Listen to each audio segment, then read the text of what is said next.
What is going on out there? Bobby Fi here. What's up, everybody? I know there's not that many people in there yet, so hopefully y'all can jump in soon and we will get through this slate. We've got some serious weather concerns in Philly, which is a very scary one. So we better hope there's no delayed start there. We've got Tampa Bay, Detroit with a few storms around there. We've got some big storms in around Cleveland, but mostly they seem like they'll be probably out of the way. But again, I'm just that's just where I'm at right now. So it's a little bit tricky. It's a tough slate to try to get different as it is because of the size of it. So trying to figure all this stuff out is definitely giving me a little bit of a headache. As of right now, here's what I'm doing. And then please fire on in questions, fire on in thoughts as you get there. The more you guys do, the more we'll go on. If not, we won't. It's just the way that it is. And yeah, so that's where I am. Oh, I didn't even realize Mancini wasn't in the lineup today. I have to make some more changes. So the guys I'm using, I have Springs as my priority. If the delay possibility in Houston does take away some Verlander love, I also like Manoah. But I'm sort of mixing it up today. I'm actually playing more pitchers than usual. I have Springs and Verlander. Springs, Verlander, Manoah all sort of right about the same ownership. Syndergaard after them, and then I'm going to take some weird shots and play some Bubich Reagan's lineups. And just get weird with it. Smaller slate, double spend down, guys we can spend up on, get some different stacks in there. I think that's an interesting route to go. Stacks for me are in no order: Philly, Houston, Tampa Bay, Chicago White Sox. I think the White Sox are my favorite in terms of getting over on the field, just because I don't think they're going to be there. Now, as I said, I am also playing some Bubich in other lineups. But as of right now, I've got a lot of White Sox stacks and mini stacks. I'm also not fully stacking. Again, you guys hear me talk about this a lot. It's been working out really well. It hasn't quite gotten me all the way there lately. I keep getting second, third, fourth, 10th, mostly in the 250s, the 88s, and I just can't quite get the really big one. But hopefully we will get that big one very shortly. And I like these 4-4s, 4-2-2s, 4-3-1s, smaller slate, the easier it is to do. That's what I'm doing. Gonna say what's up to my man Sharks, who's already in here. Appreciate that. And I'm just gonna go position by position on DK, and I'll talk a little FanDuel right after. I have Molina as a cheap option at catcher for my DK lineups. Real Muto, Sal Perez, Keibert Ruiz in that order are my next three favorites. Love Abreu and Andrew Vaughn, but using Vaughn more in the outfield. G-Man Choi and Goldie would be my other favorite. That's Paul Goldschmidt for those of you who just tuning in for the first time. Second base, Tommy Edman, St. Louis mini stacks or stacks, Brandon Lau, Jose Altuve are my three guys I'm using. Third base, Alec Baum. I like Paredes in Tampa Bay stacks, and that's pretty much where I'll be using him. Arenado and Bregman. I think Baum would be the best per value, but you could do a lot of different things. I love Tim Anderson at short. He's my top shortstop today, followed by Jeremy Pena and Paul DeYoung. Paul DeYoung's super cheap on FanDuel, so keep that in mind. Outfield, Schwarber is the chalky one. I love Vaughn and Jimenez. Wondering where their ownership is going to be. I'll take a look at that in just a second. Alvarez, I like Houston a little less now with no Kyle Tucker, but I still like them. Alvarez, Ledmus Diaz. I have some Melendez where I'm playing Perez in the outfield. I have a few Melendez lineups. Castellanos is really cheap on DK and FanDuel. On FanDuel, I'm finding myself, most of the tournaments I'm playing are a little bit smaller field, so I'm eating a little more chalk. One-off I really like on FanDuel. I mean, Javi Baez is really cheap. I don't mind taking him against the lefty in Springs. He is the most likely one to do damage. And then I like St. Louis and Philadelphia as a combo stack over there, sort of probably my favorites. So get on in here, say what's up.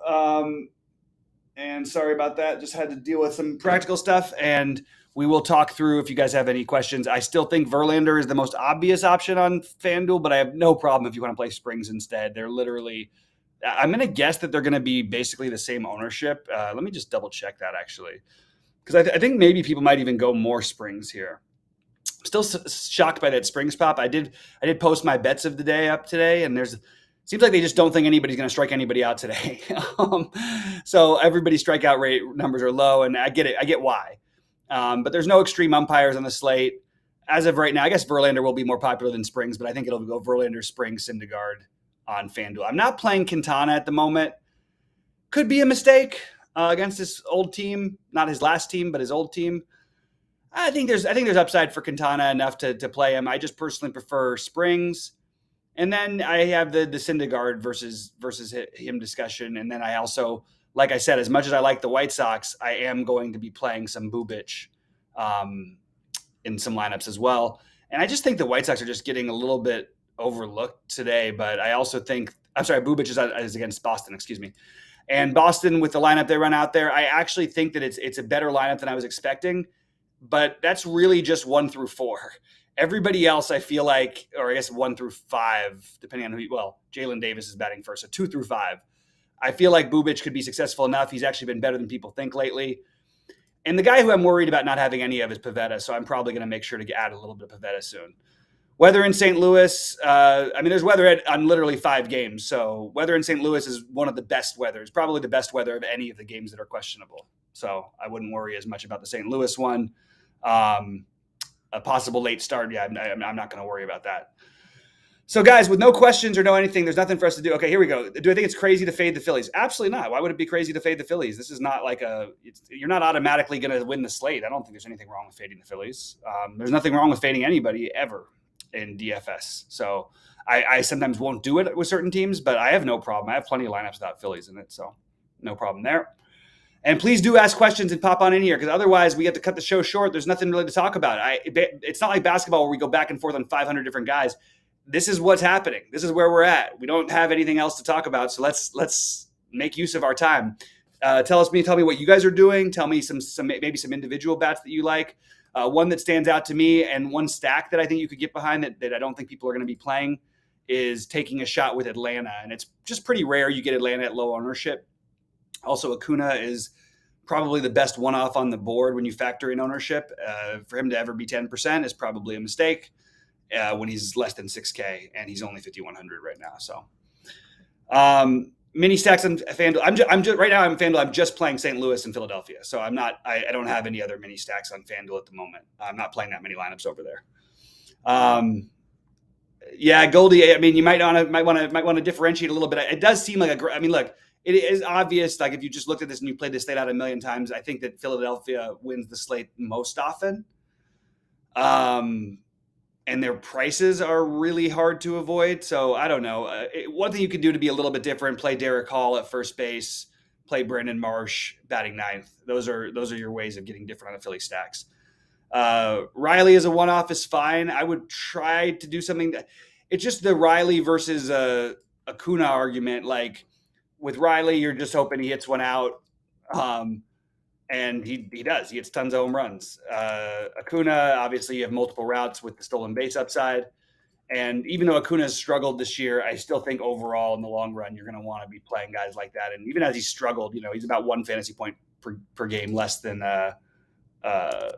Riley is on the season. Actually, no, 0.6 less than Riley. And that's with Riley at his top of his game and Acuna near the bottom. You like best for pitching? I already talked about this, man. So you could start at the beginning. I'll go back to that one after I get the other question. Better stack Houston or Philly on DK? Well, so you just named I think what's going to end up being Houston won't be his own. So take that for what it is. Philly's going to more often score more runs here, but there's really weather concerns in both those games as well. I personally have less Philly stacks. I'm just taking pieces of Philly and doing little combo stacks and things like that. I think Houston ends up, a fair bit less owned than Philly does. So I would say that, I guess in that way, Houston, but it depends on what you're ranking as better. For my talking, I'm always going to talk from a tournament perspective. So I'm always going to say the team that's a little lower owned if you just give me 2 to pick from. I think the Phillies are more likely to have a better day, but at the same time, I think that and their matchup is much softer. But Houston has a better lineup, although they're missing 2 of the bats that we want in their lineup. So it's really, it depends on what you want to do. I have exposure to both of them, but I am not fully stacking Philly much because of the ownership. I am fully stacking Houston a couple times, but I think it's on I think I would now. I'm not fully stacking. I think I got 4-man stacks on Houston. I think I may have 1 5-man stack. Let's see. Just Goldie saying, fully expected to postpone. Yeah, I don't know what you could do there. No problem, Eric. Just I can't. I'm going through other questions. It's just what we do at the beginning of the show. So, what do I think about Freeman on Cleveland as a punt play? Never even considered any bit of it. I don't know why that would be anything he would ever do. So I would say that would be a terrible play. I don't care if he hits 3 home runs tonight. No matter what, that's a terrible play to bat a number 9 hitter against Verlander in a game with weather concerns for no reason. So I would say that Freeman as a one-off would be a terrible punt play. There's tons of value out there. There's no reason why to play a guy like that. All right. Yeah, I think Tampa Bay is a reasonable stack for sure. I don't know which Perez you're talking about. I'm assuming Salvador Perez. Of course, I like Salvador Perez always. After last night, will San Diego be the chalk? Yeah, probably. I think they're going to be pretty chalky a lot of days. I don't think they're going to be super chalky when they're at home because their run totals probably won't allow them to be. It's not a good hitter's park. So we'll see. They also have to face the Dodgers a bunch, which then you get really good pitching against them.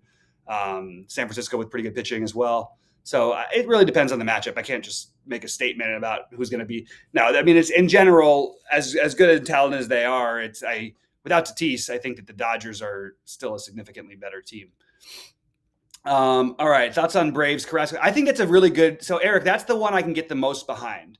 If you want to do something really different, get a Braves stack going today. That I think is very, very viable. I have respect for Carrasco. He's sort of all over the map, but this is a matchup that can be tough. And I could see the Braves getting to him. So I'm not doing much of the Braves myself, but I absolutely support it 100%. I think that's a really, really good large field GPP stack. I think it's a really, really good call. Syndergaard, I begrudgingly am playing some of him. That's the best I can do for my thoughts on him. I still see glimpses. He's definitely not what he was, but I actually think that what I would like to do is bet on his future stuff, whatever that means. I don't know if there's a way I can bet it exactly on anything, but I think he's going to actually turn out, and by next year he'll probably be all right. I think Syndergaard is fine. Again, weather concerns in that game have me a little bit pulling off. I prefer Springs over Syndergaard. Voit as a one-off versus Syndergaard. So let me think about that for a second. I'm just trying to see what other first baseman you'd be comparing. It's really hard now with Syndergaard. Yeah. I like the Void at 3,500. I can get behind that for sure. I've got a little bit of Ruiz for what it's worth at catcher, and I don't even mind if you wanted to get a little mini stack against Syndergaard. Remember, it wasn't that long ago. I mean, I don't think you want to fully stack a team like Washington on a slate that has more than like 3 or 4 games, but getting exposure to some of these low-owned bats as a 3-man can certainly open up the rest of your lineups rather than doing what the other suggestion was playing the number 9 hitter from what's it called as a one-off against Verlander. That would be like the worst thing I could do. Yeah, I think the Braves are a really good way to get different enough to have a chance to win a big GPP. I'm not doing much of it myself because I have other ways I'm getting there. But my tournaments aren't the same size as they always are. Remember, this is not like I did consider it in my 777, but I think that Goldie is getting I think that there's less ownership on some of these guys for St. Louis than I was expecting because maybe it's Goldie because he's so expensive, but the current projections don't have them as owned as they should be. So I would rather take the better hitters, obviously, or the better spots. But I really do like that idea of if you're going to just get weird with the stack, I think the Braves are a really good one to get weird with. Yeah, I think that 250 is probably not the tournament I would do that in, but I think it's fine to do it. Like I just would rather do it if I'm going to do it, I want to do it to win a tournament that doesn't have like a single or 4 entry max. I want to do it to beat people who are playing 30 lineups or 100 lineups or 15 or whatever it is. I don't want to do it with people who are only playing 4 lineups. So I would suggest I would say that would be the wrong tournament to do it in. But again, if it works out, it's fine. So you can do it. It's not the wrong. It's just that I would prefer to the 777 where you're trying to, beat out people who are playing 16 entries versus when you're trying to beat people who are playing 4. No, see, Eric, these are impossible questions because, of course, I don't know how many lineups you're playing. What's your exact bankroll for today? What's your exact amount? What over your overall bankroll? What percentage are you risking today? What percentage are you risking on qualifiers? Qualifiers in general are probably the worst thing you could do as a DFS player. is play qualifiers. I won a seat in everything my first few years. And I was just like, oh, cool, fun. I'm winning money. I'll do this. Qualifiers are never a good thing to play. Playing satellites to qualifiers, sure, then there's a good end result. But I can never say that what a qualifier is. But yeah, a qualifier would qualify as the kind of tournament where you're trying to take first place. I don't even know what the size of the qualifier is today. So I don't know. I just think qualifiers are terrible bets in general. I will occasionally throw some into a few little ones or something like that. Quintana is SP2. I think it's actually going to be pretty chalky, and I think it's fine. I am personally avoiding it for the most part. That's where I'm at with Quintana. Yeah, I think if you're trying, I mean, again, I don't know what the qualifier is. Is it 10 people make it? It's a qualifier to the final? Is it only one person? It's an impossible question to answer when we just say the word qualifier. So I think if you're trying to win first place of just a tournament, yes, the Braves definitely make sense, and it even could be using the 250. That's fine. It's just I'm just saying, like, if I'm playing the 250, the 777, and then all the other stuff, I would look to play it maybe in the 88 and the 15 more than I would the others. Although I would like it better in the 777 more than I would the 250. That's where I'm at anyway. No problem, buddy. You know how I am. I always talk real harshly, but that's why Eric knows me from forever ago, from the RG days. Back for working for slave wages as opposed for no wages now, which, I guess I'm winning money, so that's wages. That's something, but it's not wages. Anyway, guys, I appreciate y'all. I'm going to get out of here. I would like to hear a little bit more, and I'll be in Discord about the weather, so I'm going to do a little digging on that. And good luck to everyone tonight, and hopefully somebody will take one out of here. And please pop off in our Discord. Please like before you get out of here. Let us know if you got anything that you think is a little different, like Eric's Braves thing, which I had touched on a little bit earlier. I am starting to come around to that could be the way to get different enough to win this slate. So I kind of like that. Good luck tonight, Eric, and good luck to everybody else who's been in chat. Good luck to all true DFSers.